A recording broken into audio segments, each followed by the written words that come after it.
शहराची खबरबात या बातमीपत्राचे प्रायोजक आहेत Mac care super speciality hospital Ahmednagar.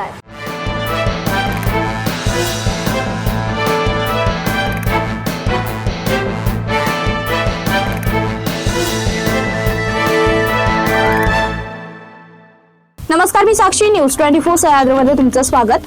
पाहूया अहिल्यानगर शहरातील महत्त्वपूर्ण बातम्यांचा आढावा शहराची खबरबातमध्ये। पंतप्रधान नरेंद्र मोदी यांनी दिलेल्या नशामुक्त भारत या संकल्पनेच्या माध्यमातून राज्यात मुख्यमंत्री देवेंद्र फडणवीस यांच्या मार्गदर्शनाखाली जनजागृतीला चालना दिली जात आहे। तरुणांनी व्यसनापासून दूर राहून आपलं भविष्य घडवावं असं आवाहन पालकमंत्री राधाकृष्ण विखे पाटील यांनी केलंय। जिल्हा पोलीस अधीक्षक कार्यालयाने राबवलेल्या अंमली पदार्थ विरोधी जनजागृती अभियानाचं कौतुकही त्यांनी केलंय। अहिल्यानगर महापालिकेचे कंत्राटी कर्मचारी मुकुंदनगर परिसरात पोल टाकण्याचं काम करत होते। त्यावेळी जमावाने एका कर्मचाऱ्यावर जीवघेणा हल्ला केला। त्यात तो गंभीर जखमी झाला असून त्याच्यावर खासगी रुग्णालयात उपचार सुरू आहेत। या घटनेमुळे परिसरात तणावाचं वातावरण निर्माण झालंय।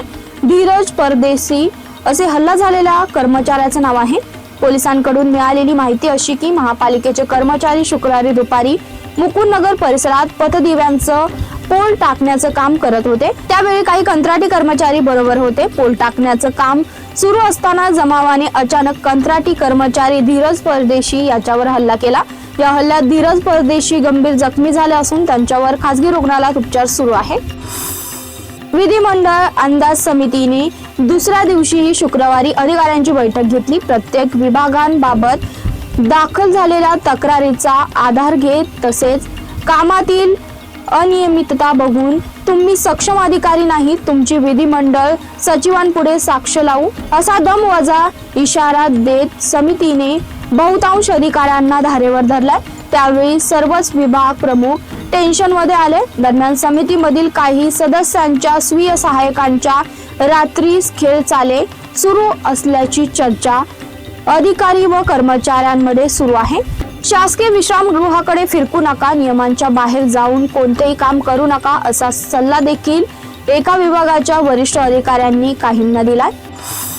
पोलीस ठाण्याच्या आवारातील टेम्पोसह डीजे आणि टॉप बॉक्स चोरण्याचा प्रयत्न भिंगार पोलीस ठाण्याच्या आवारात घडलाय। या प्रकरणी 5 आरोपींवर गुन्हा दाखल करण्यात आलाय। भिंगार पोलिसांनी ध्वनी मर्यादेचं उल्लंघन करून डीजे मोठ्या आवाजात लावल्याबद्दल टेम्पो मालक चालकावर कारवाई केली होती। टेम्पोसह डीजे आणि टॉप बॉक्स असा 6 लाखांचा मुद्देमाल भिंगार पोलिसांच्या आवारात लावला होता। पोलीस ठाण्याच्या आवारात शुक्रवारी पोलीस अधिकारी कर्मचाऱ्यांची संख्या कमी होती। या परिस्थितीचा गैरफायदा घेऊन टेम्पोसह डीजे चोरण्याचा प्रयत्न 5 जणांनी केला। पोलीस ठाण्यातील कर्मचाऱ्यांचा हा प्रकार लक्षात येताच हा डाव हाणून पाडलाय। पोलीस अंमलदार नंदकुमार पठारे यांनी दिलेल्या फिर्यादीवरून आरोपी सोमनाथ देवीदास भिंगारदेवे, अतुल राजू शेंडगे, अजय सुरेश साबळे, मिनीनाथ मच्छिंद्र आवारे आणि प्रथमेश नितीन पवार या 5 आरोपींच्या विरोधात चोरीचा प्रयत्नाचा गुन्हा दाखल करण्यात आलाय। देरे येथे घराचे कुलूप तोडून अज्ञात चोरट्यांनी सोन्या चांदीचे दागिने, मोबाईल व रोख रक्कम असा एकूण 78,500 रुपयांचा ऐवज चोरून नेला। या प्रकरणी भिंगार कॅम्प पोलीस ठाण्यात अज्ञात चोरट्यांविरुद्ध गुन्हा दाखल करण्यात आलाय। या प्रकरणी संभाजी बाबू जाधव यांनी पोलीस ठाण्यात फिर्याद दिली आहे। अज्ञात चोरट्याने जाधव यांच्या घराचं कुलूप तोडून घरात प्रवेश केला। त्यानंतर घरातील सोन्याचे व चांदीचे दागिने, मोबाईल तसेच 35,000 रुपये रोख असा ऐवज चोरून नेला। याशिवाय अशोक नंदकिशोर जाधव याचे दागिने व रोख रक्कम चोरट्यांनी लंपास केली आहे। शहराची खबरबातमध्ये इथे संपतोय। तुम्ही पाहत राहा न्यूज 24 सह्याद्री।